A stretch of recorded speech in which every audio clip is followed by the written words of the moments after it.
Congress party ఇష్టారాజ్యంగా మద్యాన్ని ప్రవహింపజేస్తూ విచ్చలవిడిగా డబ్బులు పంపిణీ చేస్తూ లక్షకు పైగా చీరల పంపిణీకి పాల్పడుతూ రైస్ కుక్కర్లు గ్రైండర్లు పంచుతా ఉంటే స్థానిక ఎన్నికల అధికారులు చోద్యం చూస్తా ఉన్నారు.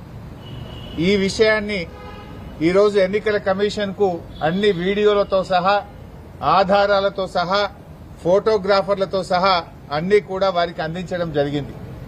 తక్షణమే ఆయా అధికారులపైన చర్యలు తీసుకోవాలని చెప్పి కోరాం. ముఖ్యంగా కొంతమంది పోలీస్ అధికారులు, కొంతమంది ఎన్నికల నిర్వహణలో ఉన్న అధికారులు పూర్తిగా తొత్తులుగా మారిపోయి కళ్లు మూసుకొని వాళ్ళు ప్రవర్తిస్తా ఉన్నారు. మేము అక్కడి నుంచి సి విజిల్ యాప్ లో కంప్లైంట్ ఇచ్చాం, కొన్ని వీడియోలతో సహా కంప్లైంట్ ఇచ్చాం, రాతపూర్వకంగా కంప్లైంట్ ఇచ్చాం, వాట్సాప్ లో కూడా పోలీస్ అధికారులకు కంప్లైంట్లు పంపాం. కానీ వీళ్లు అక్కడికి వెళ్లకపోవడం, వెళ్లడానికంటే ముందే సమాచారం ఇచ్చి వీళ్లు లేటుగా ఆలస్యంగా వెళ్లే విధంగా ప్రవర్తిస్తా ఉన్నారు. సరే, ఎవరు ఎన్ని ప్రయత్నాలు చేసినా ఓటరు మనకంటే తెలివైనటువంటి వాడు. ఓటర్లు అన్ని గ్రహించగలుగుతున్నారు. నిజానిజాలు గ్రహించి ఓటర్లు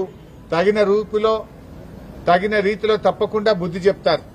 కానీ ఈ రకమైన వ్యవహారం జరుగుతూ ఉంటే ఎన్నికల కమిషన్ ఎందుకు చోద్యం చూస్తా ఉంది, ఎందుకు ఎన్నికల అధికారులు పట్టించుకోవడం లేదు, ఇవన్నీ విషయాలను కూడా ఈరోజు ఎలక్షన్ కమిషన్ దృష్టికి తీసుకువెళ్లాం. ముఖ్యంగా కొన్ని సెన్సిటివ్ బూత్స్ ను గుర్తించి అక్కడ పోలీస్ ఫోర్స్ సెంట్రల్ బలగాలు పెట్టండి, సిఆర్పీఎఫ్ బలగాలు పెట్టండి అని చెప్పి ఆయా పోలింగ్ స్టేషన్ల వారీగా వివరాలు కూడా ఎన్నికల కమిషన్ కు అందించాం. ముఖ్యంగా మహిళా పోలీస్ అధికారులను, ఆశా అంగన్వాడీ వర్కర్లను అక్కడ డెప్యూట్ చేసి లోపలికి వెళ్లేటువంటి ఓటర్ల ఐడెంటిటీ గుర్తించిన తర్వాతనే ఓటర్లను లోపలికి పంపాలి. అది ఎవరైనా సరే అందరినీ కూడా ఓటర్ ఐడెంటిటీని పోలింగ్ స్టేషన్ బయటనే గుర్తించాలి. వాళ్ళ ఓటర్ ఐడి కార్డు మ్యాచ్ అవుతుందా, ఫేస్ తో మ్యాచ్ అవుతుందా లేదా చూడాలి. ఓటర్ ఐడి గుర్తించకుండా ఓటర్లను పోలింగ్ స్టేషన్ లోకి పంపకూడదు. మహిళలను గుర్తించడానికి ప్రత్యేకంగా ఒక కౌంటర్ పెట్టండి.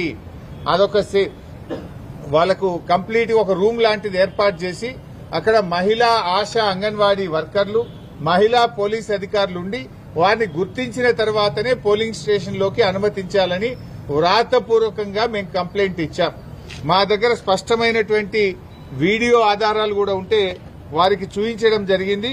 ముఖ్యంగా ఫేక్ ఐడి కార్డులు ఇబ్బడి ముబ్బడిగా ఏ రకంగా ఫేక్ ఐడి కార్డులు తయారు చేశారో ఇప్పుడే వారికి సుదర్శన్ రెడ్డి గారికి, మన రాష్ట్ర ఎన్నికల అధికారికి ఈ వీడియో కూడా చూపించాం. మీరు కూడా ఈ వీడియో చూడొచ్చు. ఇక చూడండి, ఇన్ని ఫేక్ ఓటర్ ఐడి కార్డులు ఏ రకంగా వచ్చినాయి బయటకు. ఈ ఓటర్ ఐడి కార్డులు ఇన్ని కుప్పలు కుప్పలుగా బయట ఎట్లా వస్తా ఉన్నాయి. ఇదే కాకుండా ఇంకొక వీడియో కూడా ఉంది, ఫేక్ ఐడి కార్డుల వీడియో. అది కూడా వారి మొబైల్ కు పంపాం, వారికి చూపించాం. చూడండి, కుప్పలు కుప్పలు గుట్టలు గుట్టలుగా ఫేక్ ఐడి కార్డులు ఈ రోజు బయట ఉన్నాయి. ఈ గుట్టలు గుట్టలుగా ఫేక్ ఐడి కార్డులు ఏ రకంగా వచ్చినాయి, మరి ఎన్నికల అధికారులు పోలీసులు ఏం చేస్తా ఉన్నారు, ఈ ఆధారాలన్నీ వారికి చూపించాం. చూపించడమే కాదు, వారి మొబైల్ కూడా పంపాం. ఎలక్షన్ అబ్జర్వర్, ఇతర రాష్ట్రాల నుంచి వచ్చినటువంటి ఎలక్షన్ అబ్జర్వర్స్ కూడా ఇవన్నీ కూడా ఇవ్వడం జరిగింది. ముఖ్యంగా ఇవే కాకుండా చీరల పంపిణీ వీడియోలు, డబ్బు పంపిణీ వీడియోలు, అన్ని వీడియోలు కూడా ఈరోజు సుదర్శన్ రెడ్డి గారికి ఇచ్చాం. వారైతే మాకు ఈరోజు చెప్పారు, తప్పకుండా మేము యాక్షన్ తీసుకుంటాం, ఆ అధికారుల మీద చర్యలు తీసుకుంటాం, అవసరమైతే స్వయంగా నేనే విజిట్ చేస్తానని కూడా చెప్పారు.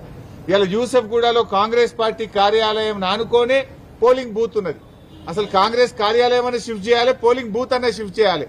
గోడనే అడ్డం 100 మీటర్ల లోపు కాంగ్రెస్ పార్టీ కార్యాలయం ఉంటే మీరు అక్కడ ఎట్లా పెడతారు పోలింగ్ బూత్?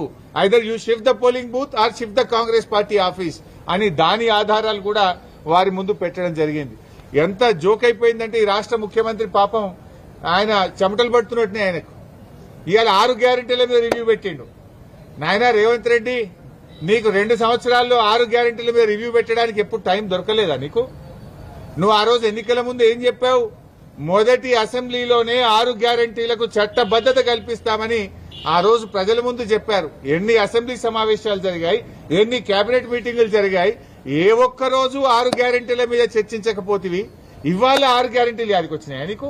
అంటే నీకు చెమటలు పట్టినాయి. నీకు ఇవాళ గల్లీ గల్లీ తిరుగుతున్నావు, మోకాళ్ళ మీద తిరుగుతున్న బిడ్డను ఇవాళ 6 గ్యారెంటీల మీద రివ్యూ చేస్తున్నావు అంటేనే నువ్వు ఓటమిని అంగీకరించినవు. 6 గ్యారెంటీల మీద 2 ఏళ్లలో ఎందుకు రివ్యూ చేయలేదు? 100 రోజుల్లో 6 గ్యారెంటీలని ప్రజలకు హామీ ఇచ్చి 700 రోజులు గడుస్తుంటే ఎన్నడూ రివ్యూ ఎందుకు చేయలే? ఇవ్వాలనే నువ్వు రివ్యూ చేస్తున్నావంటే ముఖ్యమంత్రి ఇంకా ఓటర్లను మభ్యపెట్టడానికి, ఓటర్లను మోసపుచ్చడానికి ముఖ్యమంత్రి ఇంకా డ్రామాలు ఆడుతున్నాడు.